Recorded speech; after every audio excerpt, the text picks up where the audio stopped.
Assalamualaikum warahmatullahi wabarakatuh. Waalaikumsalam warahmatullahi wabarakatuh. Innal hamdalillah nahmaduhu wa nasta'inuhu wa nastaghfiruh wa na'udzu billahi min syururi anfusina wa min sayyiati a'malina.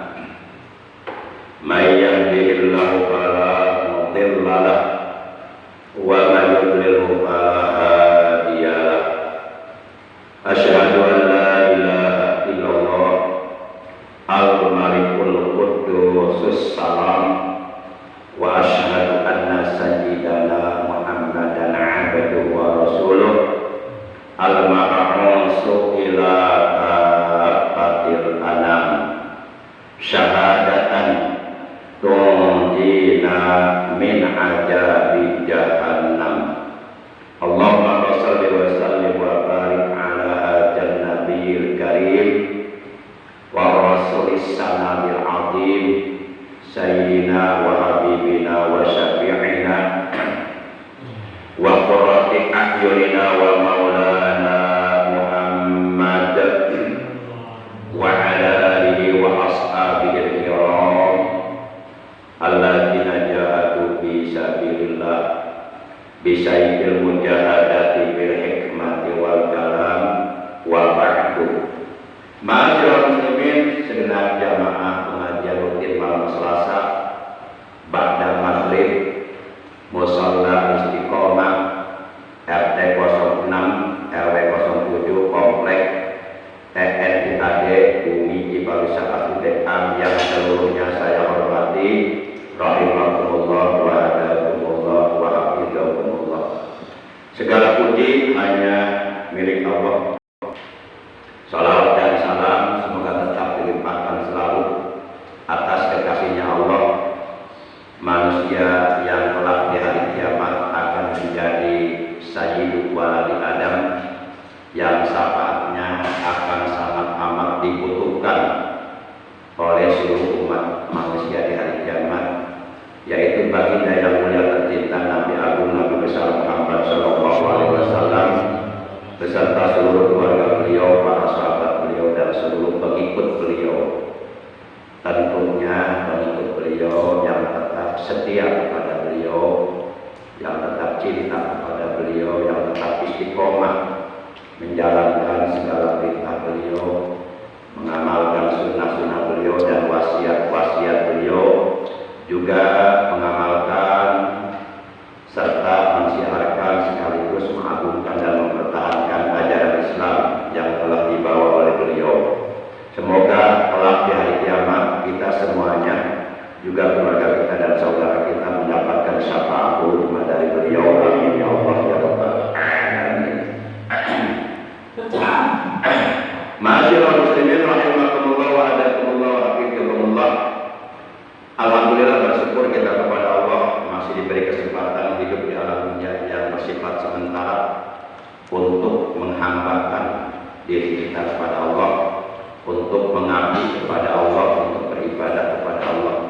Hari ini kita sudah memasuki malam tanggal 24 di bulan Jumadil Akhir 1444 Hijriah, bertepatan dengan tanggal 16 di bulan Januari 2023 Masehi, yang berarti kurang lebih sekitar 2 bulan 4 hari lagi bulan suci Ramadan akan tiba, dan kurang lebih 3 bulan 4 hari lagi hari raya Idul Fitri juga akan tiba. Semoga kita dan keluarga kita yang masih hidup oleh Allah diberikan umur yang barokah, yang manfaat, yang guna untuk menambah amal kebaikan buat bekal di akhirat, juga selalu diberi sehat walafiat, zahir batin jasmani rohani, dengan kesehatan yang barokah, yaitu kesehatan yang selalu digunakan untuk beribadah, beramal soleh, berbuat baik, kesehatan yang dapat menghasilkan amal soleh yang banyak, amal kebaikan yang banyak,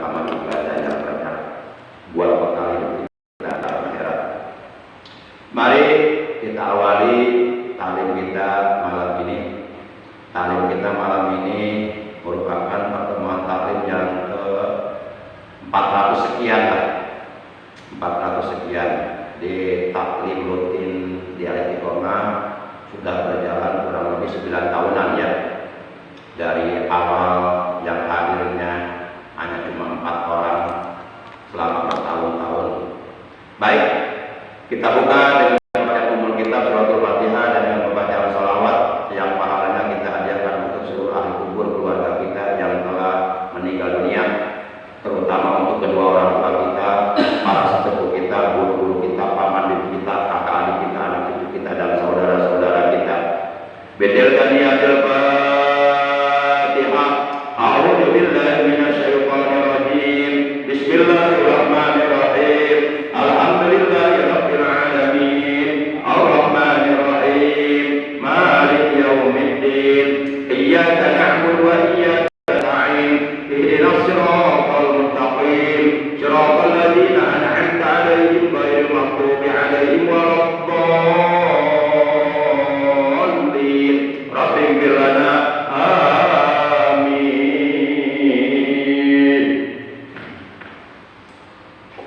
Allahumma sholli ala Muhammadin wa ala alihi wa sahbihi wa sallim. Allahumma sholli ala Muhammadin wa ala alihi wa sahbihi wa sallim.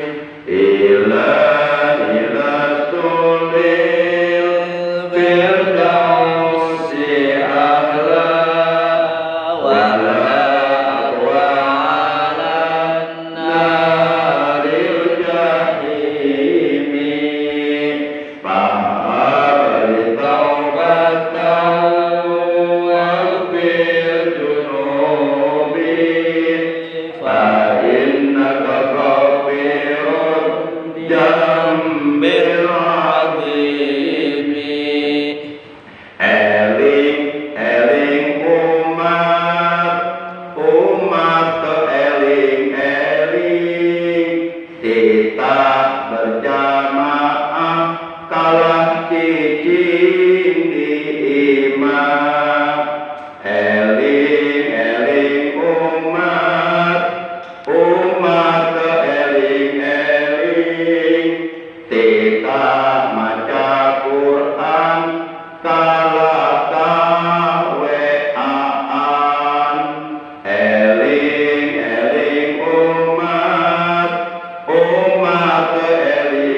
eling kita kapangajian kalah main Facebookan. Allahumma sholli ala Muhammadin wa ala alihi wa sahbihi wa sallim. Allahumma sholli ala Muhammadin wa ala alihi wa sahbihi wa sallim. Eling umat eling kita kamatis taklim kalah main game. Lajen daik Jumatan kalah nundutan. Khotib ngadalil manehna ngadahdir. Allahumma sholli ala Muhammad wa ala alihi wa sahbihi wa sallim. Allahumma sholli ala Muhammad wa ala alihi wa sahbihi wa sallim. Allahumma sholli wa sallim wa barik alaihi. Insyaallah nanti mah ada link ya. Link. Ada link dia. Link. Suka ada link.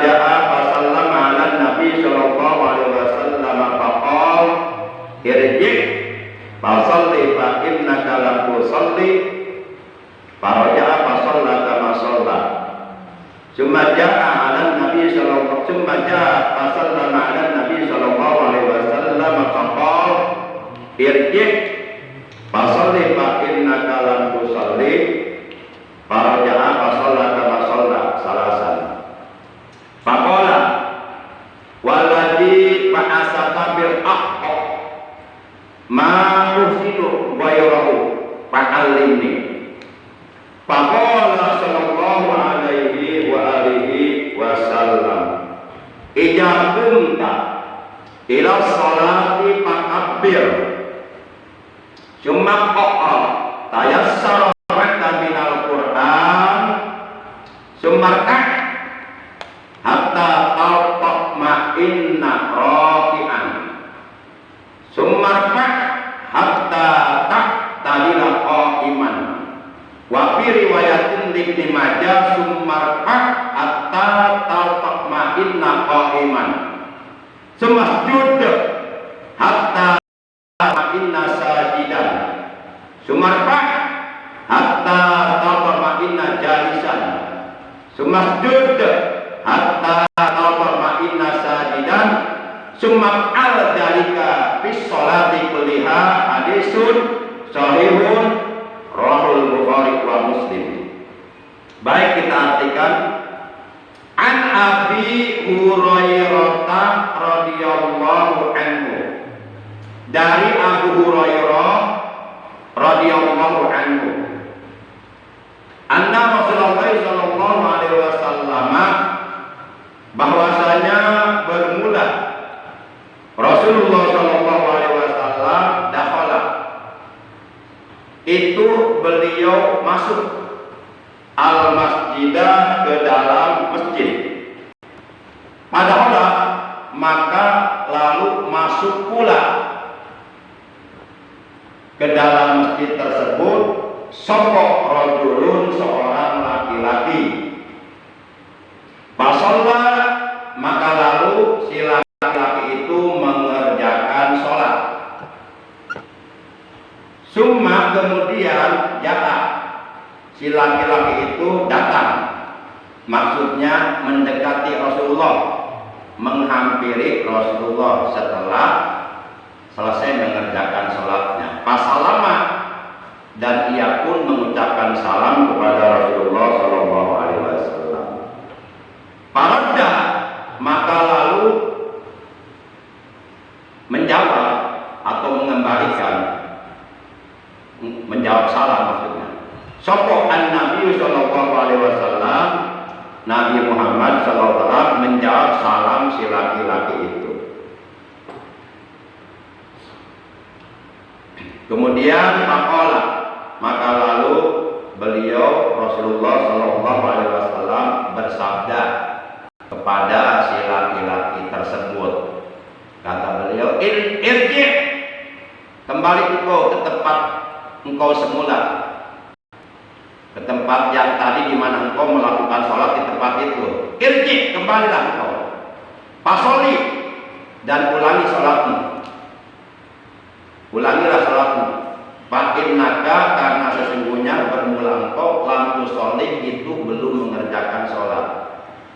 Berarti sholat yang telah dikerjakan oleh si laki-laki tersebut oleh Rasulullah dinilai tidak benar sholatnya, tidak sah, dinilai tidak sah sholatnya, sehingga si laki-laki tersebut diperintahkan Rasulullah untuk kembali ke tempatnya dan mengulangi sholatnya. Karena kalau sholat yang kita lakukan tidak benar, tidak sah, itu berarti secara hukum kewajiban sholat belum gugur, wajib diulangi. Kenapa sholatnya nggak benar? Yang jelas jawabannya pasti orang tersebut sholatnya nggak didasari ilmu. Pokoknya ibadah apapun kalau tidak didasari ilmu nggak akan benar. Baca Quran kalau nggak didasari ilmu tajwidnya, kira-kira benar nggak? Wow, berantakan pasti. Berantakan pasti.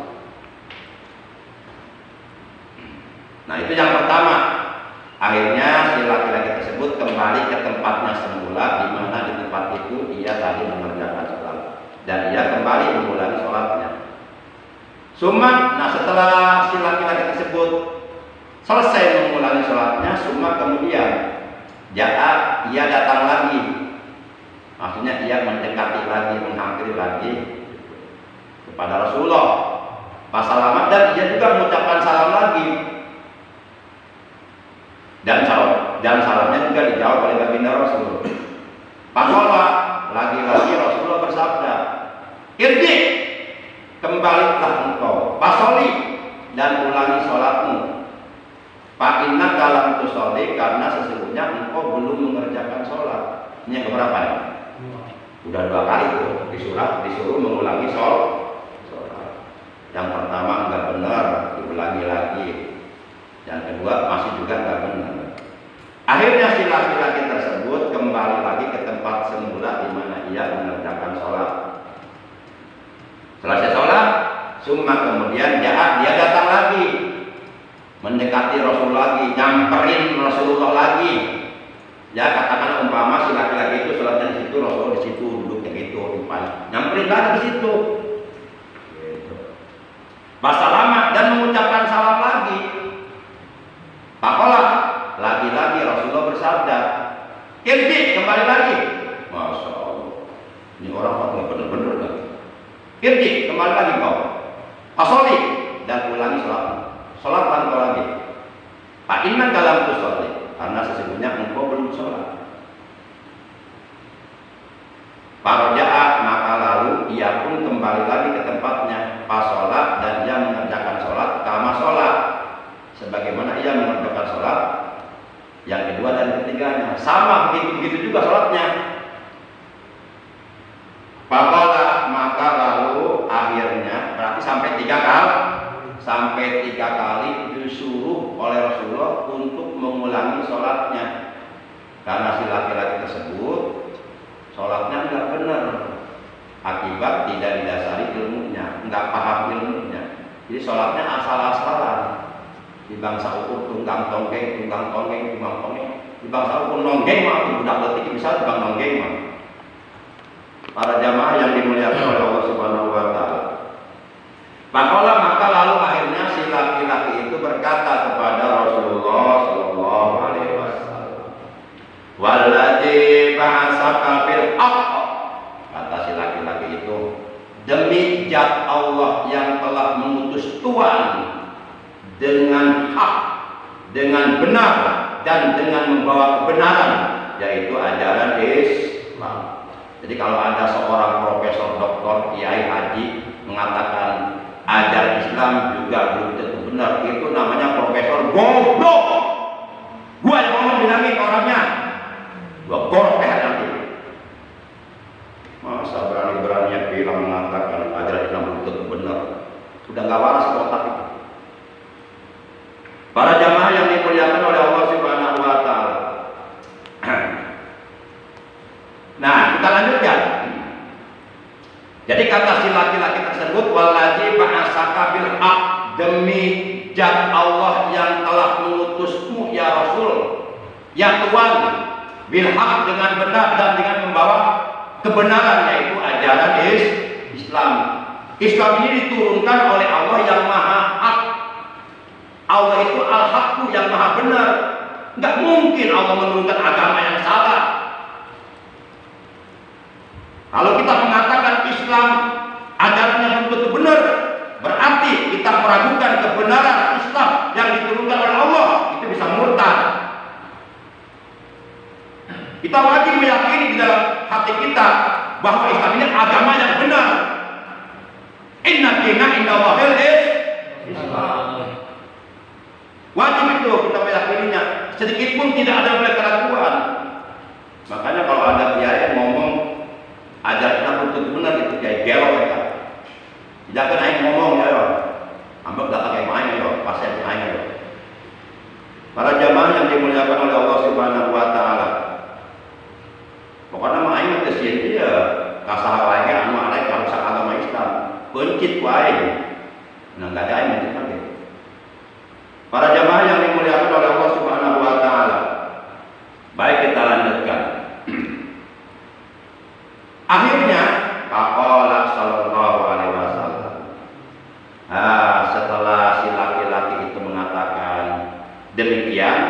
Lalu dia mengatakan fa'alimni. Maka oleh karena itu, wahai Rasulullah, ajarkanlah kepadaku. Fa'alimni. Maka ajarkanlah kepadaku tentang tata cara melakukan sholat yang benar.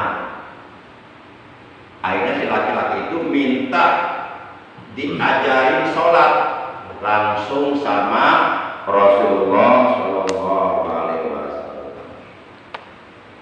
Ya tentu Rasulullah pun langsung mengajarkan kaifiatus sholat, tata cara sholat yang benar kepada si laki-laki tersebut. Maka beliau bersabda, kata beliau, ijakum ta'ila sholat fakabbir summa qara ma tayassara ma'aka minal Qur'an summa rkah hatta tatma'inna raki'an summa rkah hatta ta'tadila qa'iman summa sujud hatta tatma'inna sajidan summa rkah hatta tatma'inna jalisan summa sujud hatta tatma'inna sajidan summa al jalika bis sholati kulliha. Nah itu jawaban Rasulullah. Kata Rasulullah kepada si laki-laki tersebut, ija apabila kumta engkau hendak mendirikan as-sholata akan sholat, apabila engkau mau mengerjakan sholat, kata Rasulullah, fakabbir, maka yang paling pertama harus engkau lakukan setelah engkau berdiri tegak menghadap ke kiblat adalah engkau mengucapkan takbir. Yang dimaksud adalah takbiratul ihram. Dan bersamaan dengan ucapan takbiratul ihram, di dalam hati kita niat mengerjakan sholat. Jadi sepanjang lisan kita mengucapkan Allahu Akbar, maka sepanjang ucapan itu hati kita jangan kosong. Hati kita niat. Gimana niatnya? Kalau umpama sholat isya, hati kita niat, aku niat mengerjakan sholat fardu isya 4 rakaat menghadap kiblat, menjadi makmum karena Allah Ta'ala. Nah itu niat itu di dalam hati berbarengan mengucapkan takbiratul ihram, muqtaronan berbarengan. Silakan lihat keterangan yang dalam kitab Fathul Muin ada jelas keterangannya. Hadisnya juga ada. Nah, itu kata Rasulullah. Jadi kamu berdiri dulu tegak dan jarak antara telapak kaki kananmu dengan jarak telapak kaki kirimu ketika kamu berdiri itu qadra shibrin, kira-kira ukuran 1 jengkal. Jangan terlalu egang, jangan dirapatkan. Kalau dirapatkan kedua telapak kakinya itu bagi kaum wanita. Kalau wanita harus rapat, dan memang wanita enaknya yang rapat ya. Nah rapat, kalau laki-laki dibuka kakinya. Nah setelah engkau berdiri tegak menghadap kiblat, nah engkau ucapkan takbiratul ihram, Allahu Akbar. Bersamaan dengan ucapan takbiratul ihram, di hati kita niat, aku niat mengerjakan sholat fardu isya 4 rakaat menghadap kiblat jadi makmum karena Allah Ta'ala. Itu berbarengan antara niat dengan takbiratul ihram berbarengan. Cuma kalau niat itu pekerjaan hati. Kalau takbiratul ihram ucapan Allahu Akbar itu pekerjaan lisan. Makanya tempat niat di hati bukan di lisan. Adapun mengucapkan niat sholat sebelum takbiratul ihram itu kedudukan hukumnya sunnah. Sebagaimana terangkan di dalam kitab Fathul Muin oleh para ulama, yusannu an-nutqu bil manwi ubaila takbir. Yusannu disunahkan, opo an-nutqu mengucapkan bil manwi terhadap niat sholat, ubaila takbir menjelang takbiratul ihram. Jangan diucapkan ucapan saja niatnya, tapi ketika takbiratul ihram hatinya kosong, nggak niat, itu nggak jadi niatnya. Karena tempat niat bukan di lisan, tempatnya itu di hati. Niat itu pekerjaan hati. Nah, kemudian kata Rasulullah, kan kita setelah membaca, setelah takbiratul ihram, kemudian kita saktah dulu, diam sejenak, itu sunnah. Itu termasuk sunnah hayat di dalam sholat. Saktatus sholat di sholat itu ada 6 tempat. Di antaranya yang pertama, diam sejenak setelah kita beres mengucapkan takbiratul ihram. Jadi jangan langsung baca doa kita, diam dulu sejenak, ya kira-kira ukuran 1 kali pengambilan nafas, saktatut tanafus. Nah, setelah kita selesai mengucapkan takbiratul ihram dan kita melakukan saktah diam sejenak dengan ukuran kira-kira saktatut tanafus, 1 kali pengambilan nafas, baru kita disunahkan baca doa iftitah. Allahu akbar walhamdulillahi katsiran wa subhanallahi bukratan wa asila. Inni wajjahtu wajhiya lilladzi fataras samawati wal arda hanifan muslima wa ma ana minal musyrikin. Inna sholati, jangan inna sholati. Jadi enggak ada iklan, tapi yang ada ia mutakalim wahdah. Ketika lafaz as-shalah diidofahkan ke ia mutakalim wahdah, maka alif lamnya wajib hilang. Inna sholati, sesungguhnya sholatku itu, wa nusuki dan ibadahku, wa mahyaya dan hidupku, wa mamati dan matiku lillahi rabbil alamin, kuserahkan kepada Allah Tuhan semesta alam. La syarika lahu wa bidzalika umirtu wa ana minal muslimin. Itu sambil dicamkan maknanya dalam hati, lisan membaca doa kita, hati mencamkan maknanya supaya sholatnya khusyuk. Nah, gimana mau mencamkan maknanya? Mana juga nggak tahu saya. Ya minimal paling tidak lagi sholat jangan ingat janda lah. Ingat sama Allah aja. Nah, setelah selesai membaca doa kita pun disunahkan di situ saktah lagi, diam sejenak sebelum kita membaca ta'awudz. Disunahkan sebelum membaca Fatihah, kita disunahkan membaca ta'awudz tapi dengan suara sir.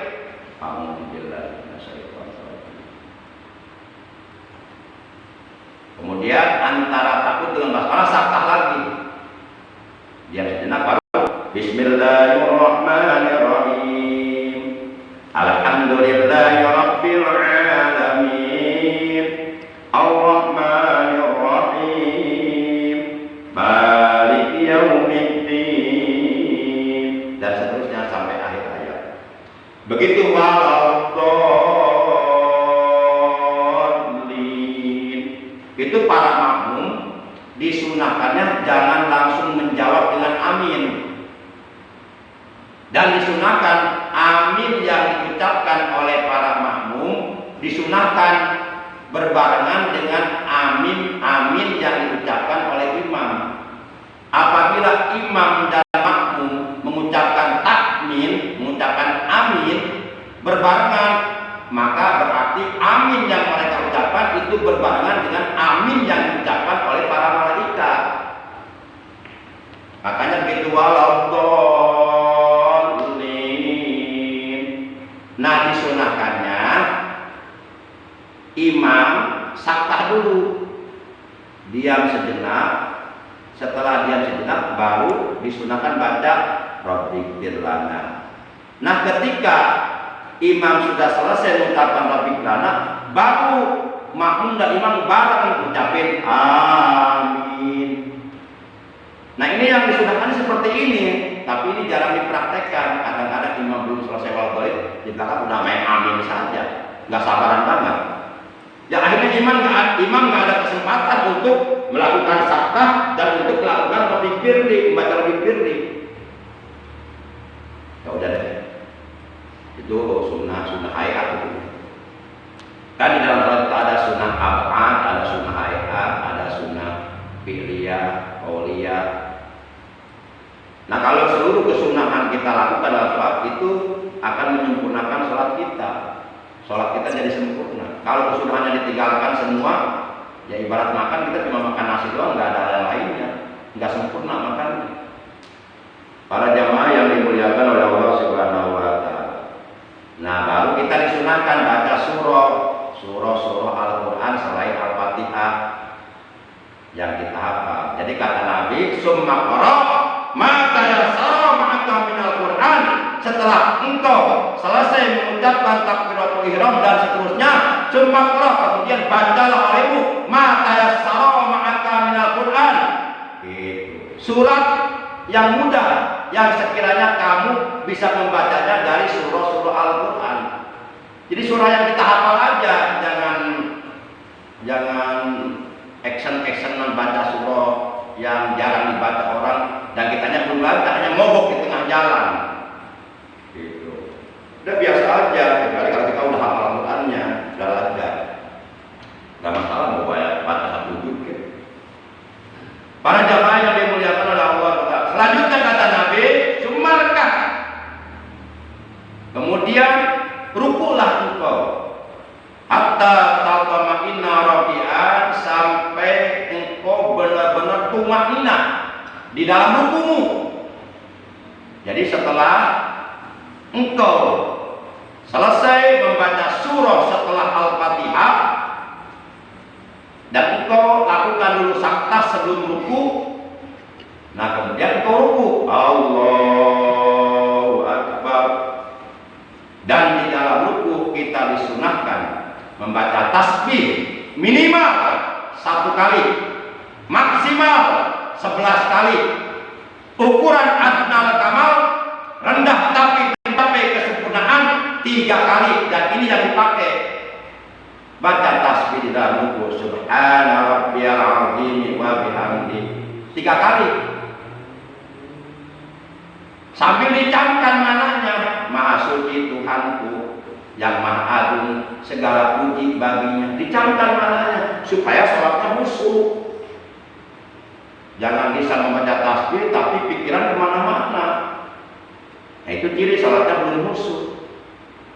Nah, supaya kita bisa khusyuk, kita berusaha untuk mencamkan setiap bacaan yang kita baca di dalam sholat, kita camkan maknanya, kita resapkan maknanya di dalam hati kita. Itu pun kalau kita tahu artinya. Kalau saya insya Allah tahu artinya semua. Seluruh yang saya baca dalam sholat, saya tahu artinya semuanya. Makanya saya selalu berusaha untuk mencamkan apa yang saya baca di dalam sholat. Saya berusaha ke sana karena saya ingin sholat khusyuk. Karena kata Allah, qad aflahal mu'minuna alladzina hum fi sholatihim khashi'un. Sungguh beruntung, kata Allah, orang-orang yang beriman yang khusyuk di dalam sholatnya. Sholat yang dikerjakan dengan khusyuk insya Allah akan menghasilkan buah. Sabratu sholat tanha anil fahsya wal munkar. Buahnya sholat, kita akan tercegah dari melakukan perbuatan keji dan munkar. Kalau ada orang rajin sholat tapi masih suka berbuat maksiat, ciri sholat yang selama ini yang kerjakan belum benar sholatnya. Jadi jangan menyalahkan sholatnya. Si Allah juga rajin sholat kok masih berbuat dosa. Sholatnya jangan disalahkan, orangnya selama ini sholatnya belum benar. Nggak mungkin sholatnya salah, nggak mungkin. Karena itu firman Allah dalam Al-Quran surat 29 Al-Ankabut juz 21 ayat 45, Allah menegaskan, wa aqimis sholat inna sholata tanha anil fahsya wal munkar.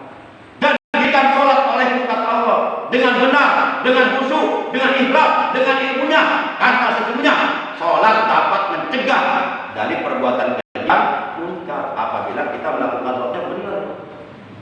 Nah, kalau kita rajin sholat tapi masih suka berbuat dosa, itu tandanya selama ini sholat yang kita kerjakan belum benar, belum sesuai dengan kehendak Allah.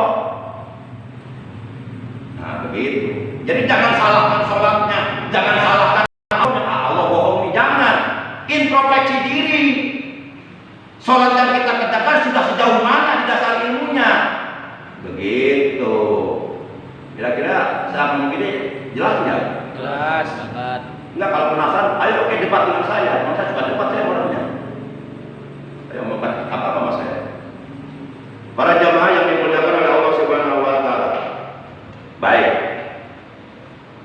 Nah, jadi wajib berarti ketika kita melakukan ruku dan di dalam ruku kita disunahkan membaca tasbih Subhana rabbiyal azim wa bihamdi, yang artinya maha suci Tuhanku yang maha agung, segala puji baginya.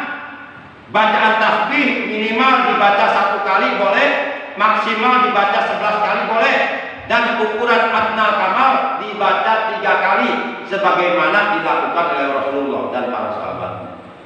Nah, setelah kita selesai membaca tasbih di dalam ruku sebanyak 3 kali, kita jangan langsung sampai Allahu liman hamidah. Di situ kita wajib tumaninah. Apa itu tumaninah? Tumaninah itu diam sejenak dengan ukuran 1 kali pengambilan napas. Maksud dan tujuannya kita diwajibkan tumaninah adalah untuk memisahkan antara rukun sholat yang telah kita kerjakan dengan rukun sholat berikutnya yang akan kita kerjakan, dipisahkan dengan tumaninah. Begitu tujuannya. Makanya tumaninah di dalam sholat menurut seluruh para ulama ahli fikih wajib dikerjakan. Enggak sah kita mengerjakan sholat kalau tidak tumaninah. Tumaninah yang wajib dilaksanakan di dalam sholat itu ada pada 4 tempat. 1. Ketika ruku wajib tumaninah. 2. Ketika i'tidal wajib tumaninah. 3. Ketika sujud, baik sujud yang pertama maupun sujud yang kedua wajib tumaninah. Dan ketiga, al-julus baina sajdatain, wajib kita tumaninah ketika kita duduk di antara 2 sujud setelah membaca rabbighfirli warhamni wajburni warfa'ni warzuqni wahdini wa'afini wa'fu anni. Diam dulu sejenak, baru Allahu Akbar. Jadi sholatnya jangan seperti burung matuk makanan, cepat. Nah, yang tadi si laki-laki yang tadi sampai 3 kali disuruh mengulangi karena sholatnya begitu, kayak burung matuk makanan, nggak ada tumaninah.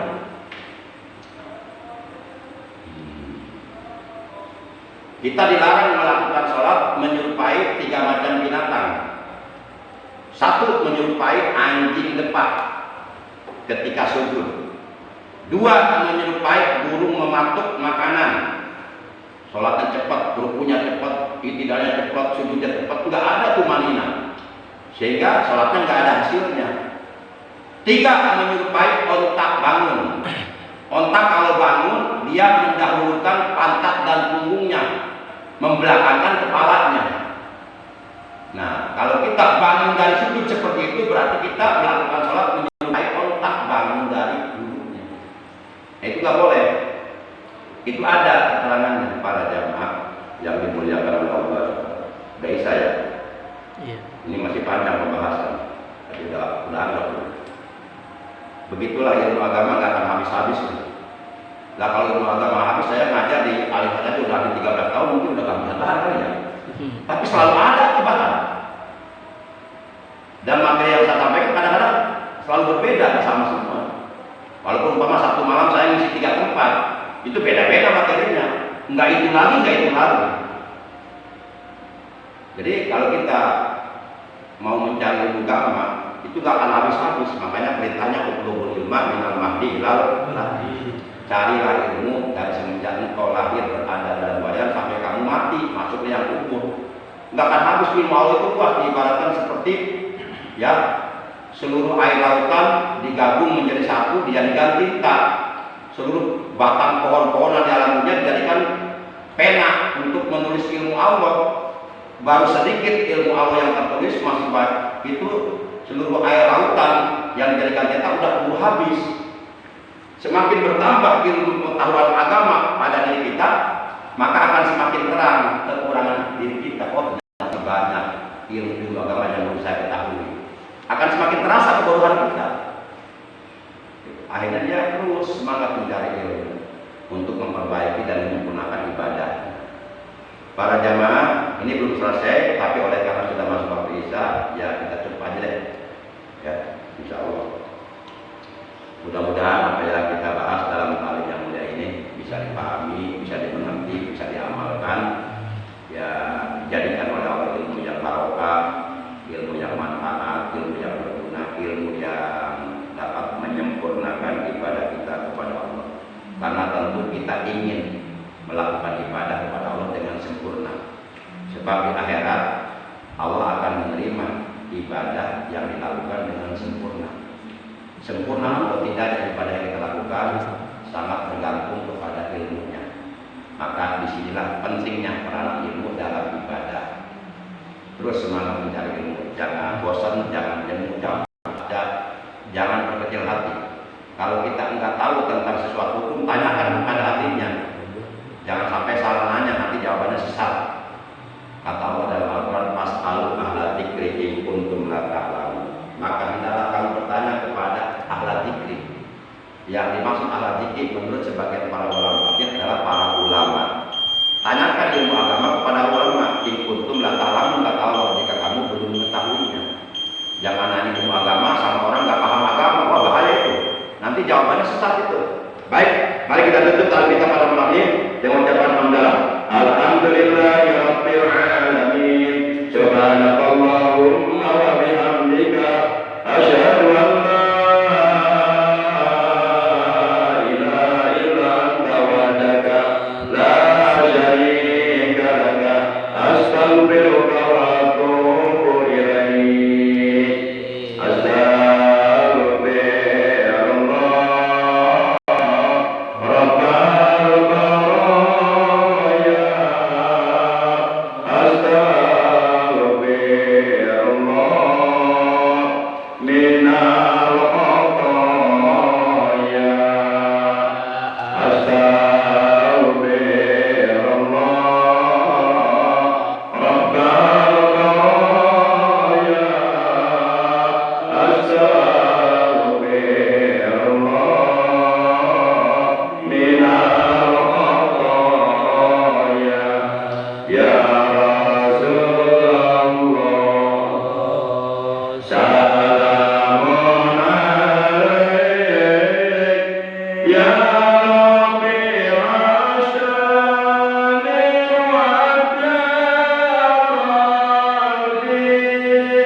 Wa balikna ila awsal ma'ali ya alim alimna ma la na'lamu ya alim alimna ma najhalu bih